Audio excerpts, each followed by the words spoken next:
You have a date with the angel, starring Betty White, Bill Williams as Gus Angel, presented by the Plymouth Dealers of America, who proudly sell and service the beautiful new Plymouth for 1957. The time, about 6 months after Vicki and Gus Angel were married. The characters, well, you remember the Hatfields and the McCoys. The plot, love thy neighbor? Oh, you know. You'll help me, Finley, I'll help you. I see you already have a... You're still at it, huh? Hasn't stopped for 5 minutes. No, honey, don't get inquisitive. None of our business if two families want to fight. I'm not inquisitive. I'm just nosy. Listen to that Murphy when he gets mad. You can expect one problem family on the block, but why do we have to get stuck with two? Kathy Murphy's heading this way. Let's hide. We can't. She'll see the light. Shut up, Finley, I'm talking. Finley. Hi, Vicki. Can I borrow Gus for a little while? Sure, come on in. What's wrong? Murphy's throwing things. But you're up here. Oh, Murph doesn't throw things at me. We got a pact with each other. Who's he mad at? Oh, those creeps that live next door to us, the Finleys. Oh, come on, Gus, please. I can't handle him when he gets like this. Wouldn't it be better if You I better were... go, sweetheart. Don't let him hit Gus. Oh, he won't. You take your coat. Hey, it's only 2 houses down. Oh, you man, do what she says. Honey, I don't think that's a good idea. Oh, so you're the one that's party line. Come on. He's wrecking my kitchen. You can neck later. Don't you get mad. All right. Get legal about it. Go ahead. Come a lawyer too, Billy. How many times do I have to... Mrs. Angel. You're silly. May I come in? Yes, come in.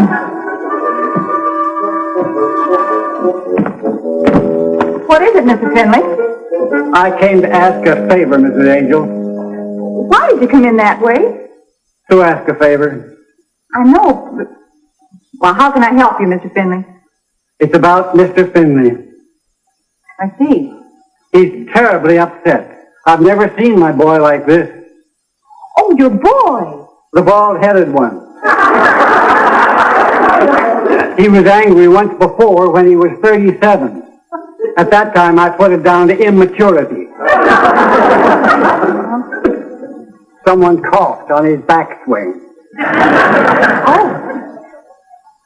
Does your son play golf? My husband's playing tomorrow with his boss. What's that got to do with it? Well, I thought... What do you want me to do, Mr. Finley? Just come over and talk to him. Your son hardly knows who I am. He trusts you. Me? You're the only one on the whole block he does trust. That hardly gives me the right to interfere. It's the nicest thing he said about anybody since the Depression. Well, as soon as my husband gets back... He needs you now. All right, I'll go with you. Please hurry. Would you write, I'll be right back on that paper, Mr. Finley?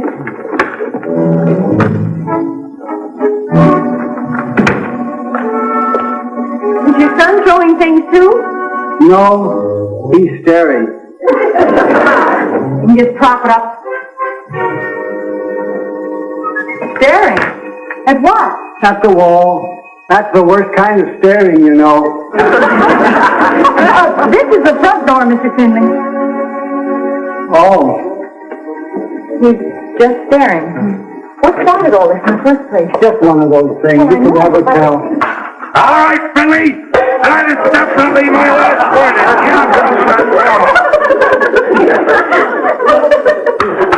Mr. Finley, this is the ultimatum. Guess I won that one.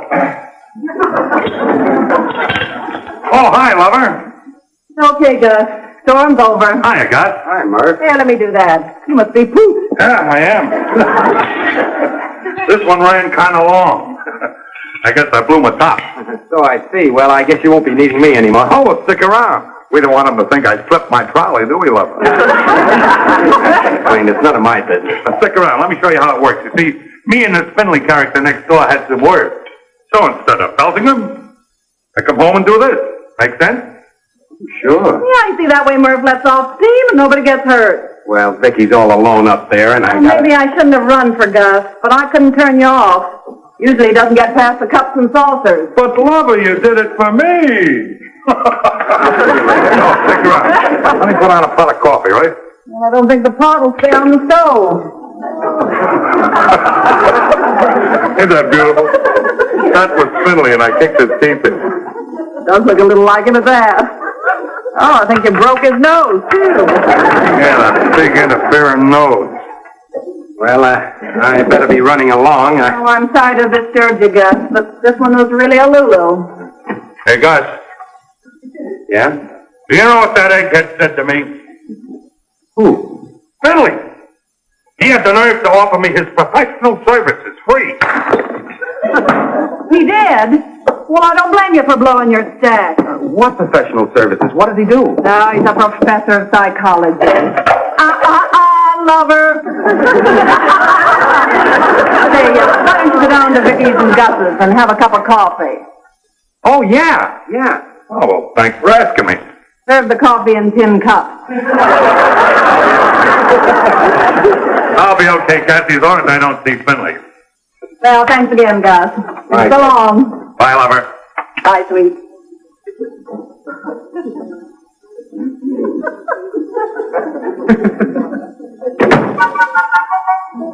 Oh, dear. He's fighting harder than ever. He is? Who's he fighting with? Himself. Well, I really don't see what good I can do, Mr. Finley. He likes you, Mrs. Angel. Try to make him talk.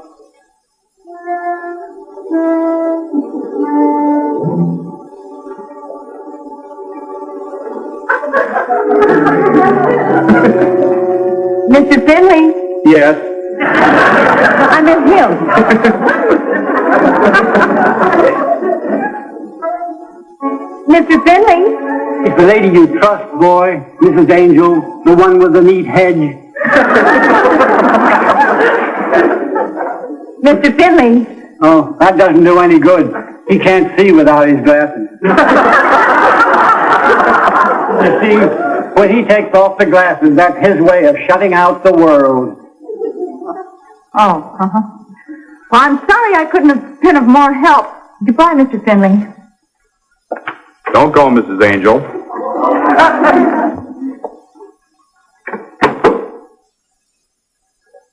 Are you all right now, Mr. Finley?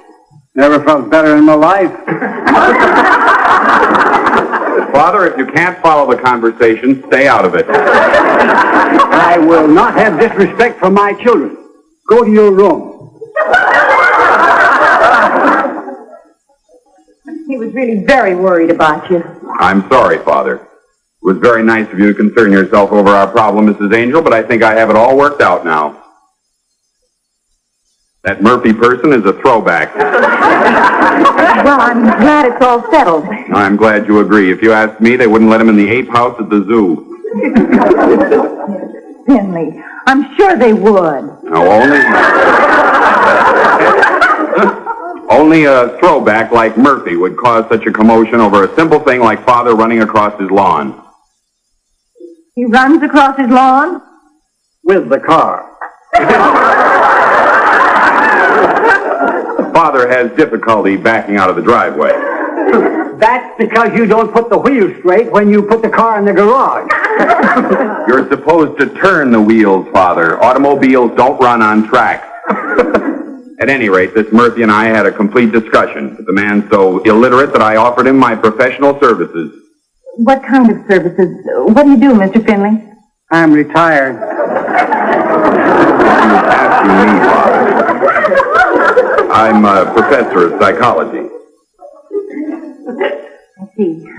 Well, I really better be running along now. I'll escort you home. Oh, no, that's not a bit necessary. Thank you. I just lived down. Well, I don't see why you... Come in, Murph. Vicky, honey, I brought Murph back with me. Funny, she doesn't seem to be here. Oh, here's the note. What do you make of this? I'll be right back on that paper, Mr. Finley. If it's got anything to do with the Finleys, it ain't supposed to make sense. You don't blame me for getting mad, do you, Angel? Oh, of course not, Murph. Well, I'm glad to see it my way. Every day, regular as clockwork, the old man is back across my lawn, and when I yell at him, he tells me to go to my room.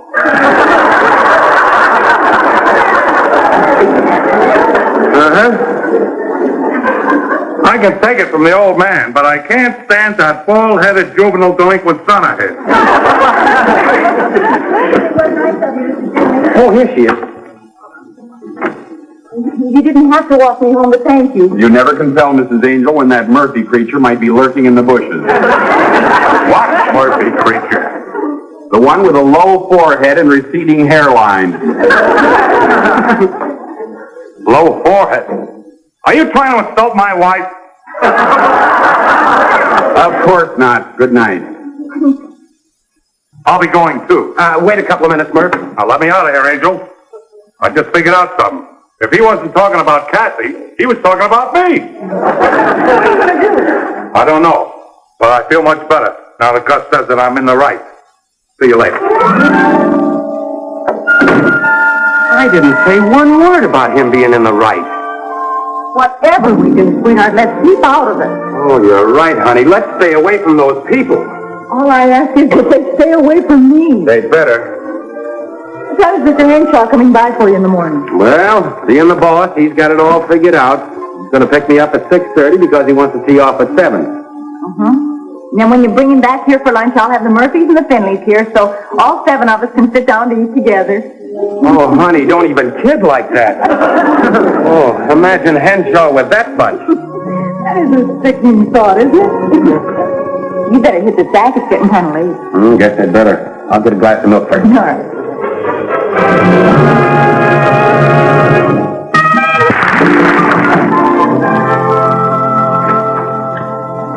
Kathy. Good morning, dear. What is it, Kathy? Well, I thought you'd like to see some of the work that Murph's been doing this morning. Oh, no. I hope you're proud of yourself, dear. Me? Nice to know which of your friends runs around calling your husband a throwback. Kathy, I did no such thing. Oh, come off it. Well, I didn't. Now, I suppose you weren't at the Finleys last night. Well, yes. Yes, and Finley couldn't wait to get to the phone to call to tell us what you said. Oh, Kathy, you've got to believe me. I didn't call Murph a throwback. Well, then what did you say? Oh, Mr. Finley said Murph wouldn't be allowed in the ape house at the zoo, and I said he would. That's different. Well, why did he say that you said them to me? Whatever Mr. Finley said was wrong. You mean it? You cross your heart and hope to spit? I cross it. Oh, Kathy. Well, all right then. Take your word against his any day. Oh, I hope I didn't sound sore or anything. Oh, of course not. Here, don't forget this. Oh, yeah. Maybe Murph can kick it back into shape. Well, so long, Vic. Bye, Kathy.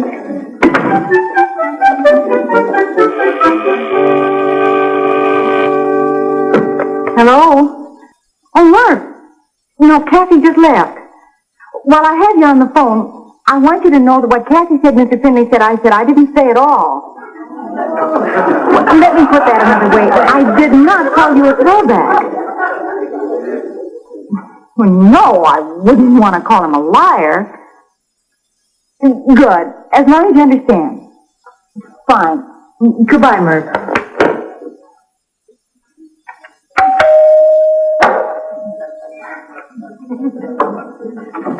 Mr. Finley.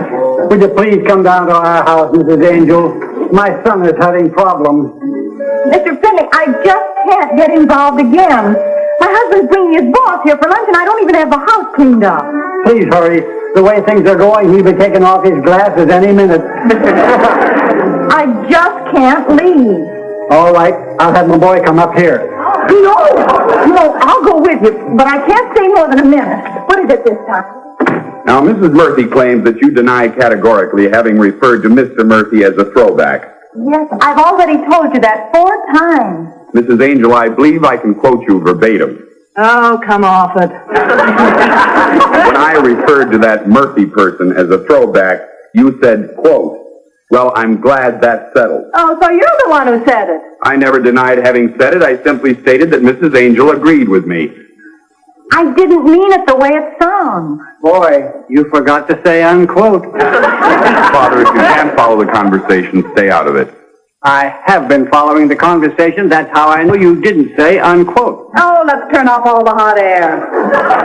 Vicky, didn't you just tell me that everything this boob said was wrong? I didn't say it that way, Mr. Finley. Then whose side are you on, anyway? I'm not on anybody's side. I don't even know what it's all about. If you don't know what it's about, Mrs. Angel, then you shouldn't interfere. You'll have to excuse me. I have to get the house cleaned up. Don't bother. We have a lady that comes in twice a week. She means her house, Father. Put a muzzle on him. And in turn, may I suggest a cage for that anthropoid next door? Look, Buster, I'm trying to be a lady. You're not trying hard enough. And you didn't say unquote.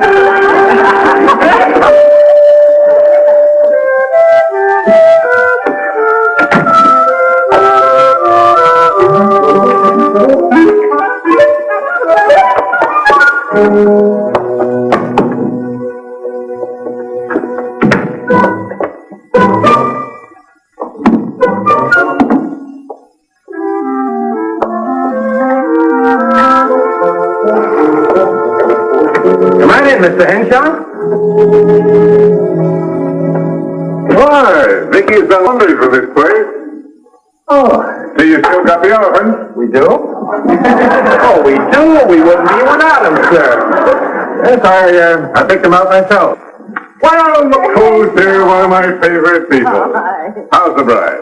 Bride, we've been married 6 months. How was the golf game? Oh, Gus beat me in spite of himself.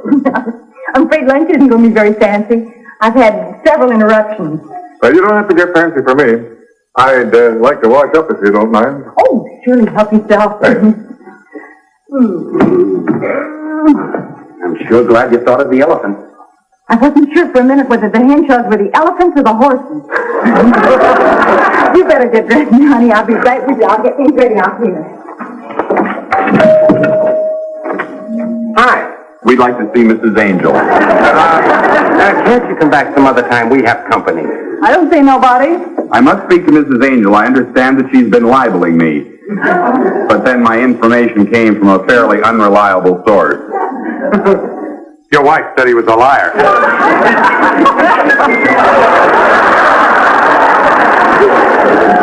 Vicky, will you please come here? I tried to tell him we have company. We have. I want to ask you all to do me a Mrs. favor. Angel, did you or did you not call me a liar? Of course not. Will you people please go home? Don't stare at me with those bug eyes. She called you a liar. She didn't want to, but she did. Oh, she didn't want to. No, you see, she said, I wouldn't want to call him a liar. Well, that's what you said. Oh, please. My husband's boss is in the other room, and it'd be very embarrassing if he came out here and found us in the middle of a neighborhood squabble. I thoroughly understand. We'll wait till he leaves. Oh, can't you see Vicky's on the hook? You'll just forget the whole thing, Vicky. Oh, thanks, Kathy. Well, so long, folks. Come back later. Well. Am I intruding? They're just some neighbors of ours, sir. They were just leaving. Oh, nonsense. Don't let me interfere with your plans. My name's Henshaw. Mr. Finley, Mr. and Mrs. Murphy, Mr. Henshaw. We were just leaving. You were? I mean, don't leave on my account. No, don't do this sort of thing to me, Gus. I like to feel that I'm included among your friends. Well, that's just a lot of... Come on in, sit down. Mr. Henshaw? Thank you.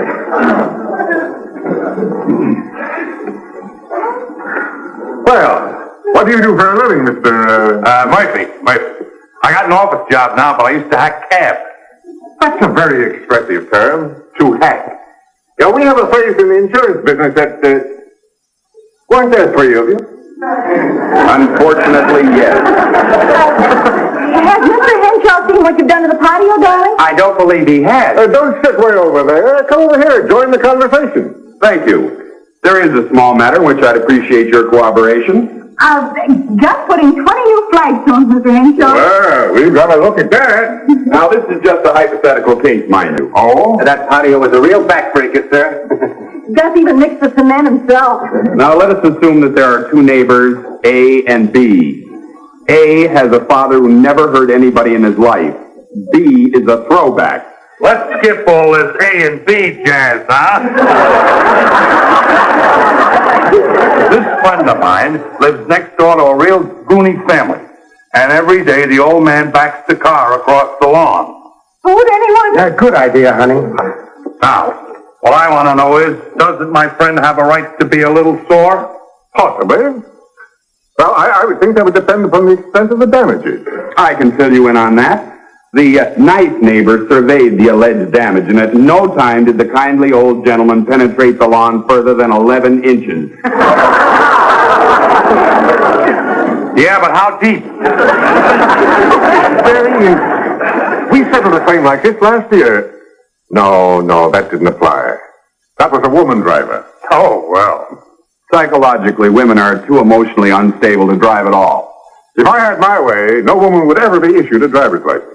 Oh, come off it, Henshaw. I beg your pardon. Oh, you men make me sick with all this jive about women can't do this and women can't do that. I thoroughly believe that women are eminently qualified to keep house and mind baby. Well, thanks a lot.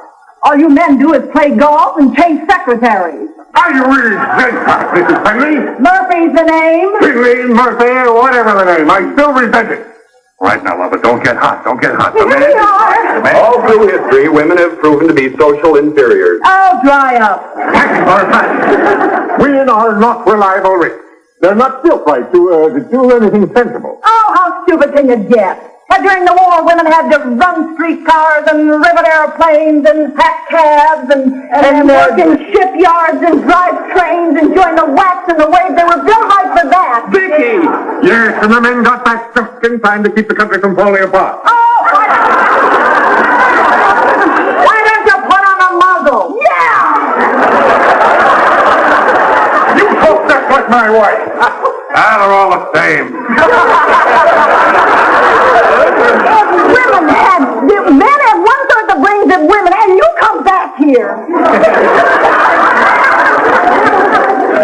That's probably the police. Oh, you men make me... I have the statistics to prove it. Well, Mr. Finley! Mr. Finley! What is it, Father? Well, Father? The car is stuck out in the alley. Have you been driving around the block again? No. Then how did the car get stuck in the alley? I backed it through the garage. Well, let's get that taken care of, and then we can come back and finish where we left off. There's the car and back to his Well, how about the lawn? Not only the garage. Mr. Henshaw, I really don't know how to apologize, sir. I'm so sorry for what I said. Sorry? Why, I haven't been in a Brannigan like this for 15 years. It's positively stimulating. It is. Next time, I'm going to bring my wife. She'll drive that Finley right out of his mind.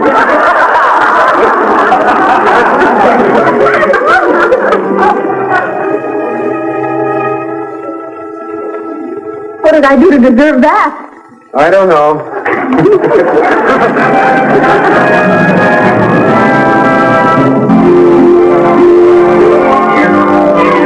Got Got a date with an angel, going to meet her at 7. Got a date with an angel, and I'm on my way to heaven.